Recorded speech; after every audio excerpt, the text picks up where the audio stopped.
Just a very, very kind, generous, and giving person. And that's the George Tiafae I know. Well, Shauna was so young at heart, and she was so fun, and she always made me laugh. She looks like Barbie, you know, blonde, beautiful. We're now one.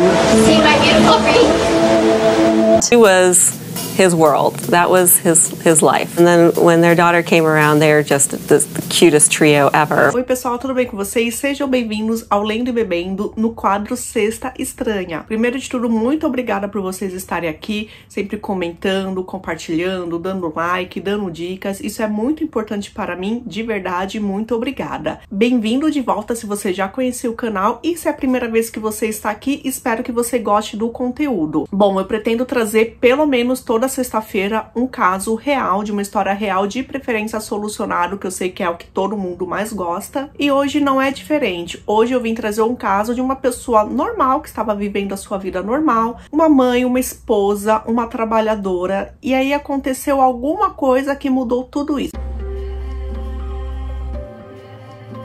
Bom, se você assistiu ao filme Se Beber Não Case, você já deve ter escutado que o que acontece em Las Vegas fica em Las Vegas. Essa história é de lá e é de uma mulher que foi para Las Vegas para poder trabalhar e realizar todos os sonhos dela. E lá realmente ela realizou. Arrumou um emprego muito legal, encontrou um cara muito legal, teve uma família muito legal. Mas vamos para o início, né? Shauna em Castron. Nasceu dia 13 de março de 1966 em Salt Lake City. Era filha de William L. Thompson e Nancy Ruther Thompson. Ela morou em Utah até 1978, depois ela se mudou com a sua família para o norte, onde cursou o ensino médio. Na escola ela era uma líder de torcida, ela era muito popular e amiga de todo mundo. Quando ela era jovem ela gostava de desenhar, principalmente flores, e ela adorava ler. Ela era uma leitora assídua. Ela era mórmon, então ela frequentava a Igreja de Jesus Cristo dos Santos dos Últimos Dias. Ela se mudou para Las Vegas em 1994, quando ela tinha 28 anos de idade, e aí ela foi buscar seus sonhos. Ela começou vendendo cosméticos nas lojas Saks Fifth Avenue e na Neiman Marcus. Alguns anos depois, ela começou a trabalhar como garçonete no Fiesta, que é um cassino, e mais tarde ela foi para o Palms, que é um hotel luxuoso que tem cassino também. Ela ficou lá desde a sua estreia até o final dessa história. Os amigos do trabalho dela diziam que ela era uma pessoa sempre muito alegre, que nunca viram ela fazendo cara feia, que ela era daquelas pessoas que quando ela tropeçava, ela ria de si mesmo, ela levava cupcake para os amigos do trabalho sem nenhum motivo especial, só realmente para deixar as pessoas felizes. E os clientes adoravam ela. Então tinha tantos clientes que eram turistas, né, como a grande maioria, mas tinha também os clientes que moravam lá e sempre iam lá e acabavam conhecendo as pessoas. Quando a Shauna não estava, eles perguntavam, cadê aquela loirinha bonitinha? Porque a Shauna sempre era muito simpática e alegre com todos. Ela ganhava cerca de $100 mil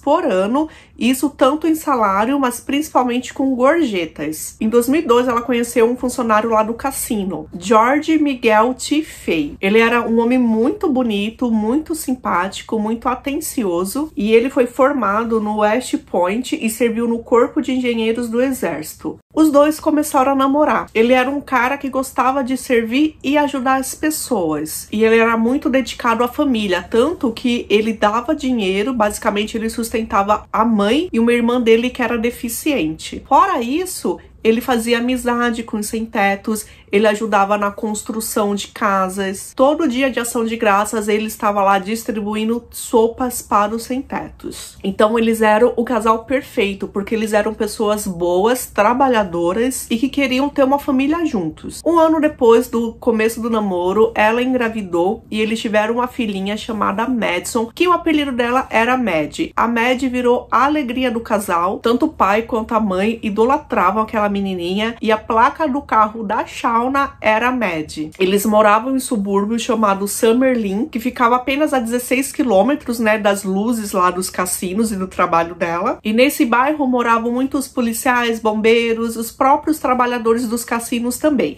Era um bairro considerado de classe média alta. George era um cara que gostava tanto de ajudar as pessoas que ele se tornou bombeiro. Então ele acabou largando o trabalho do cassino para se dedicar à sua vida de bombeiro, e era o que ele gostava de fazer mesmo. Só que aí o relacionamento relacionamento de quase 10 anos já começou a mostrar que não estava tão bem assim. Eles resolveram dar um tempo e a guarda da filhinha deles estava sendo compartilhada. Então, dia 29 de setembro de 2012, o George buscou a filhinha Maddie lá na casa da mãe dele, né? Ela tava na casa da avó e acabou levando pra casa onde eles moravam antes, né? Pra entregar a Maddie pra Shauna. Assim que ele entrou em casa, ele encontrou uma cena e logo em seguida ele acabou ligando pra emergência. Ele disse que alguém tinha invadido a casa deles, que a esposa dele estava caída no chão, estava machucada. Ele ficou até com medo de repente de tocar no pulso dela para ver se ela tinha pulso. A atendente disse que já ia mandar alguém até lá para ele ficar calmo e esperar do lado de fora. Bom, quando os detetives chegaram, eles viram que a Shauna já estava sem vida e ela estava muito machucada. Ela tinha machucados no corpo inteiro, principalmente na cabeça, aparentemente causados por um martelo. Nesse caso, o primeiro suspeito é sempre o marido. E ele que estava lá, ele que encontrou a Shauna. Então ele foi entrevistado ali mesmo, em algo mais informal, e perguntaram onde que ele estava na noite anterior, e ele foi e disse que ele é bombeiro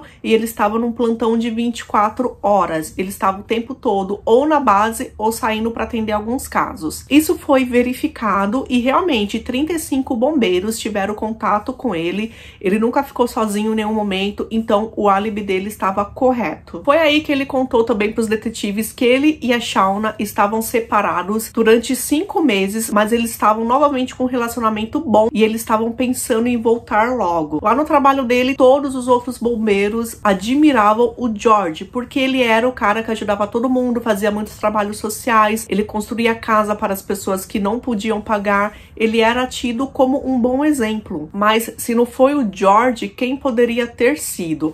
O George não sabia se a Shauna estava tendo algum relacionamento. Em algum momento ela até disse que estava. Ela confessou que era só para ter feito ele sentir ciúme. Poderia ser qualquer um. Os detetives falam que quando a vítima não conhece o predador, as coisas ficam muito mais difíceis, fica muito mais difícil de descobrir, né, de encontrar algum vínculo com aquela pessoa. Poderia ser um bandido que entrou lá para assaltar e deu errado, poderia ser um maníaco mesmo que estava interessado na Shauna, poderia ser algum cliente do cassino que começou a seguir ela, afinal ela era uma moça muito bonita. Quando isso aconteceu, ela tinha 46 anos e ela era muito bonita, ela cuidava do corpo, cuidava da alimentação, ela se vestia sempre muito bem, tanto no dia a dia quanto pro trabalho, né? Pro trabalho ela precisava vestir uma roupa mais sexy, o uniforme dela era uma saia preta justa, era aquela meia arrastão, era salto alto, então ela sempre chamava muito atenção por causa da beleza dela. Será que alguém lá no trabalho ficou interessado a ponto de seguir e fazer isso com ela? Os funcionários, amigos dela, tanto o gerente quanto as amigas lá do hotel, do cassino, disseram que não tinha nada de estranho em nenhum cliente específico. Todos os clientes gostavam dela porque ela era muito simpática e prestativa com todos, mas não tinha nenhum que eles achavam suspeito ou estranho. Então, na investigação, os policiais descobriram que a Shauna, algumas semanas antes, tinha feito um boletim de ocorrência.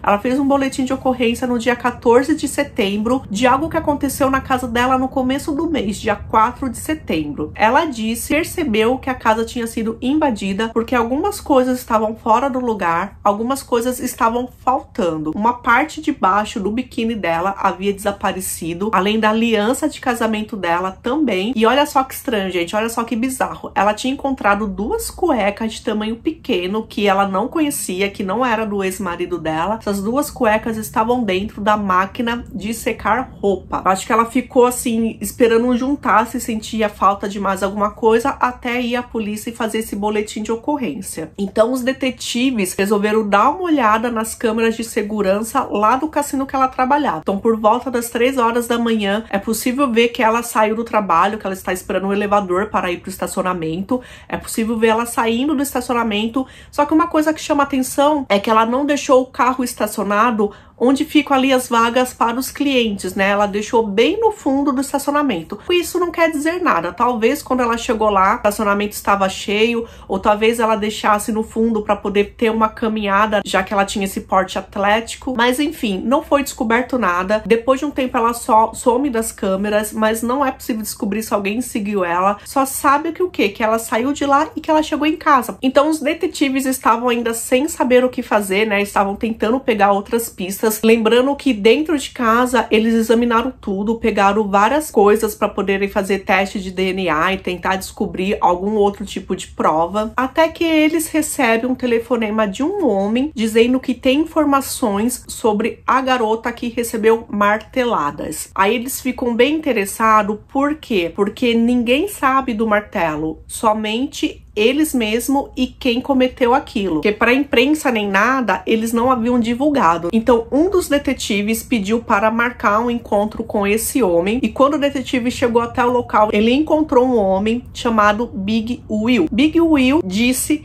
que ele já havia sido presidiário, ele já tinha feito as besteiras da vida dele, já tinha pago por isso, e agora ele estava solto e ele tentava ajudar as outras pessoas, então ele tinha muito contato com moradores de rua. E nessas conversas, né, que ele tinha à noite com os homens que ele acreditava que precisava de ajuda, um desses homens confessou para ele que tinha machucado muito uma mulher com marteladas. E meio que o cara tava se gabando disso. Big Will disse que ele era um homem que ficava sempre numa certa região aí à noite, mas ele não sabia o nome dele, ele sabia que o apelido dele era Greyhound. O detetive pediu para que Big Will levasse até onde Greyhound costumava ficar, e logo que eles chegaram lá, ele apontou, olha, é aquele homem ali. Claro que o detetive viu que o Greyhound era mais jovem do que ele, tinha um porte físico melhor do que ele, e se ele sentisse ao quadro, ele poderia fugir. Então, ele deu um jeito de chegar, de se aproximar dele, e isso aconteceu, né, sem assustá-lo, mais ou menos, né, porque o Greyhound ficou assustado, mas o detetive disse para ele não ficar preocupado, que ele só tava ali para conversar. O detetive foi revistar o Greyhound, e logo ele falou, olha, tem uma faca, então, fora isso, não foi encontrado mais nada com ele. E aí o detetive descobriu que Greyhound recebeu esse apelido porque Greyhound, gente, é aquele cachorro de corrida. E como ele consegue sempre fugir da polícia, ele recebeu esse apelido. Então nós temos aquele cachorro de corrida, né,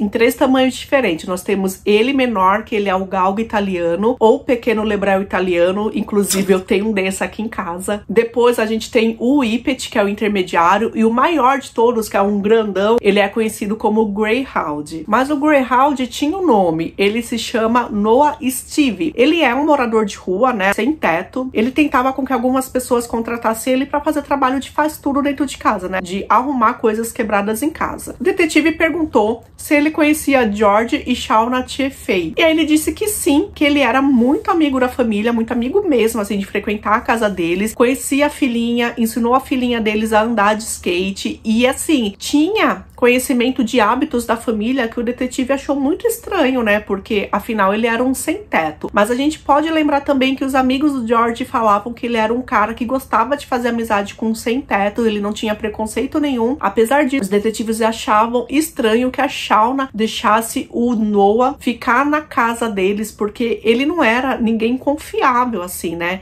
E aí eles começaram a desconfiar do Noah. Mas eles foram até o George e perguntaram se o George conhecia o Noah. George disse a mesma coisa, que sim, que ele conhecia, já conhecia há alguns anos, que eles se tornaram amigos, que ele frequentava a casa deles e que ele é um cara que ele confiava muito. Ele se dava bem com a Shauna e ele nunca iria fazer mal a Shauna, ele tinha certeza disso. Mas o detetive, muito inexperiente, ficou em alerta e falou, não, esse cara aí a gente tem que ficar de olho nele, com certeza foi ele que fez alguma coisa. Então, descobriram onde que ele dormia, né, ele fazia um acampamento ali em um deserto. Las Vegas é assim, tem aquela parte, né, cheia de lojas, enfim, toda glamourosa, mas ela é um deserto, né, então ela tem aquela parte afastada e muito quente. E além de descobrir, eles conseguiram um mandado para revistar o acampamento onde o Greyhound dormia. E aí, olha só o que eles encontraram. Eles encontraram a parte de baixo do biquíni da Shauna, que tinha desaparecido, encontraram um martelo e encontraram uma calça jeans suja de sangue. Claro que tudo aquilo foi pra perícia, só que eles não tinham ainda como prender o Noah por alguma relação, né? Então o que eles fizeram? Eles prenderam o Noah por porte ilegal de drogas. Depois eles fizeram um teste, descobriram que sim, que aquele sangue na calça jeans era da Shauna. E os detetives mostraram para o Noah fotos do acampamento e fotos do que foi descoberto lá. Então ele ficou em choque. A única coisa que ele disse é que ele havia sido enganado. Ele confessou que ele foi até a casa da Shauna, entrou lá quando ela ainda não tinha chegado do trabalho, e assim que ela entrou ele começou a golpeá-la. Mas ele disse disse que ele fez tudo isso porque o George mandou. Ele disse que o George já há alguns meses estava oferecendo dinheiro para que ele fizesse isso,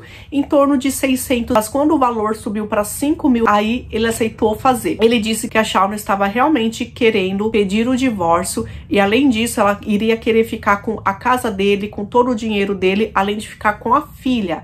Então ele não queria se sujeitar a tudo isso, ele estava perdendo o controle, ele pediu pro Noah ajudá-lo a terminar com isso. Ele disse, inclusive, que os dois saíram em lojas para comprar o que precisavam, tanto luvas, quanto capuz, quanto martelo. Mas aí os detetives não tinham certeza se ele fez tudo aquilo realmente sozinho ou se ele estava só querendo colocar a culpa no George. Então os detetives procuraram a Paula, a irmã da Shauna, para tentar descobrir quem que era realmente o George, né? Afinal, a Shauna provavelmente teria contado alguma coisa para a irmã. E foi realmente isso que aconteceu. Ela disse que 1 ano antes o George já estava mudando muito de temperamento. Ele ficava manipulando a Mad, dizendo que a mamãe não gostava mais da Mad. Ele reclamava muito com a pensão que ele tinha que pagar para Mad. Reclamava muito da Shauna, que ela gastava muito dinheiro. Só que os detetives descobriram que mesmo ele reclamando de tudo isso, que ela gastava muito, ele tinha milhares de dólares que ele recebia e que ia direto para a conta da mãe dele. Ou seja, a Shauna nem sabia exatamente quanto que ele ganhava. A Shauna disse para irmã que o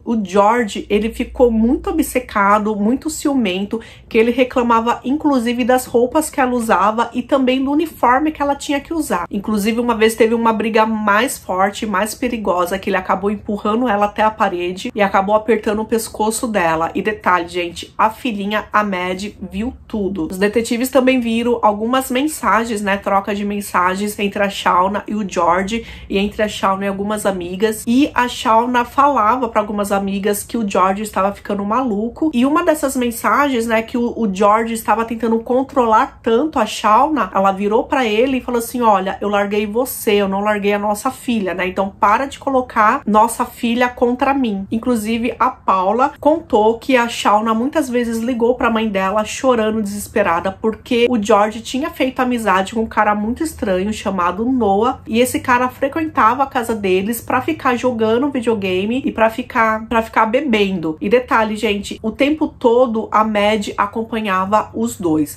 Muitas vezes a Shauna descia para tentar levar a menina pro quarto, mas o George não deixava, queria que ela ficasse ali com o amigo do papai. Por isso que ela não aguentou mais e acabou se separando dele. Os detetives conseguiram grampear o telefone do George, e aí eles foram até a casa da mãe e da irmã do George perguntar, né, tipo, ó, como é que é o George e tal. Claro que elas só fizeram elogios, que ele era um cara muito bom, muito decente, que ele ajudava elas, ajudava as pessoas, e ele acabou falando, né, o detetive acabou falando que o George era suspeito na morte da Shauna e que eles iriam prendê-lo. Assim que os detetives saíram, a irmã imediatamente ligou pro George e falou isso, né, que os policiais estavam atrás dele para prendê-lo. No mesmo dia, o George se meteu em um acidente de carro. Ele simplesmente acelerou e bateu num muro de concreto. Os policiais chegaram a dizer que ele fez isso de propósito, né, para acabar com tudo, para fugir das responsabilidades, mas ele acabou sobrevivendo e foi até o hospital. Assim que ele recebeu alta, ele foi preso e acusado. Por isso que algumas fotos que a gente vê, ele está realmente com o rosto machucado, que foi logo depois do acidente. O julgamento foi em 2015 e o Noah havia confessado o crime. Então, para ficar livre de uma pena de morte, ele resolveu ir até o julgamento do George e acusar o George, né? Então ele conseguiria no máximo a prisão perpétua. Claro que o George disse que ele era inocente, que ele não sabia de nada daquilo e que o Noah fez tudo aquilo sozinho e porque ele quis. Então o Noah disse que eles haviam planejado aquilo durante meses, de formas diferentes. Eles planejaram fingir um acidente de carro, eles planejaram fingir que era alguém lá no cassino mesmo. Então o Noah em uma dessas vezes foi até o cassino, seguiu ela por lá, mas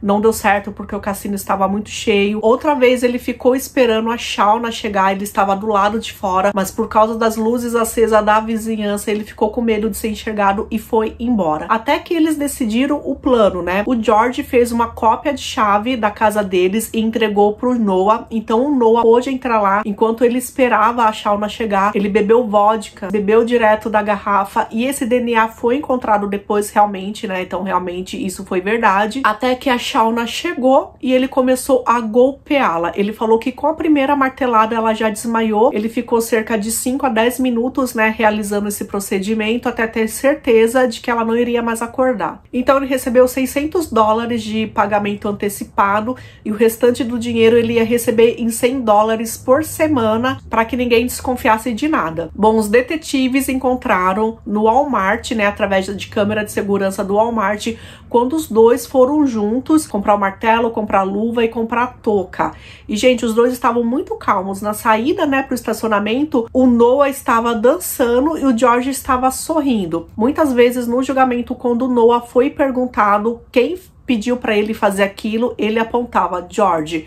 Ah, mas por que você resolveu fazer isso? Ah, foi o George. Então, ele só sabia falar isso e colocar a culpa no George. O advogado de defesa do George queria realmente colocar toda a culpa no Noah, né? E ele falou que o George comprou aquele martelo porque o Noah era o faz-tudo, né, da casa dele. Ele que ia consertava tudo. Então, você tinha que comprar esses equipamentos para que ele pudesse trabalhar bem. Além disso, eles descobriram que naquele mês de setembro houve 86 ligações entre o Noah e entre o George. Como assim você liga 86 vezes por uma pessoa, né? Mas o advogado também quis falar que é porque ele tinha que fazer alguns reparos na casa, então precisava sempre entrar em contato. O Noah falou que outras vezes acabou entrando na casa, né, para retirar coisas, para realmente assustar a Shauna. O George e a Shauna realmente eles estavam se entendendo melhor. Então o Noah disse que o George falou: olha, é bem nessa época que você tem que fazer, porque como a gente está se dando bem, ninguém vai desconfiar de mim. O Noah falou que o George orientou ele a bagunçar a casa para fingir que tinha sido um roubo, e depois disso ele foi até lá fora e deixou a porta da garagem aberta. A porta da garagem aberta era um sinal para assim que o George chegasse no outro dia, né, trazendo a filhinha, ele soubesse que o serviço havia sido feito. E depois de dias de julgamento, chegou o dia do veredicto. 7 homens e 5 mulheres declararam George Miguel Tiefei culpado em assassinato de 1º grau, conspiração e outras acusações. Eles escolheram a pena mais severa que tinha disponível, que era a prisão perpétua.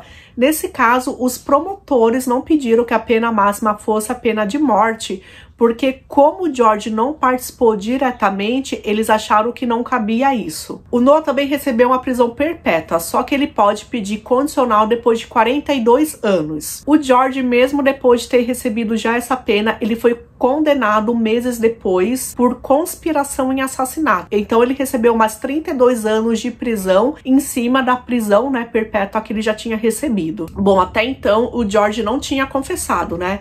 Isso mudou em 2017, quando ele escreveu uma carta enorme, sempre tratando ele na terceira pessoa, colocando a culpa no advogado dele que não soube defender ele de uma forma mais eficaz e em medicamentos que ele estava tomando naquela época.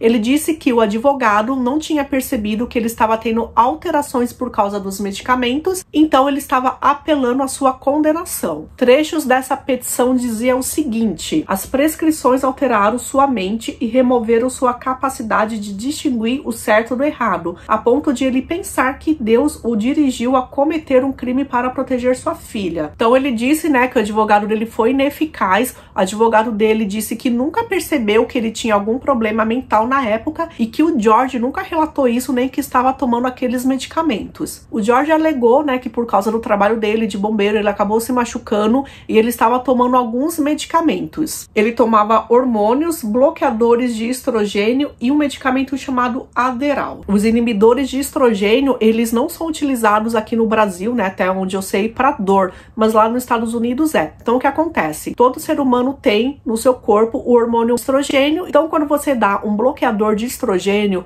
você diminui o hormônio para aumentar a testosterona, e esse aumento da testosterona acaba liberando substância no organismo com o mesmo efeito da morfina, né? E a morfina é uma substância analgésica, ela diminui a dor. Fora isso, ele estava tomando Adderall. Adderall é um medicamento que não é vendido aqui no Brasil, que não é permitido a venda dele aqui no Brasil. Ele é um medicamento utilizado para crianças e pessoas com déficit de atenção. Ele acaba sendo utilizado, né, por adolescentes e estudantes porque ele acaba ajudando na concentração. Também ele acaba deixando a pessoa mais acordada, né? Eu acredito que como ele era bombeiro, ele precisava pegar esses turnos longos de 24 horas, ele utilizava esses medicamentos para isso. A bula dele diz que algumas pessoas podem sentir alguma alucinação, então para você avisar seu médico o mais rápido possível. Com tudo isso, George quer que aconteça algum outro julgamento, mas até agora não se foi determinado se haverá ou não outro julgamento. Até então a apelação não foi aceita. Então a família da Shauna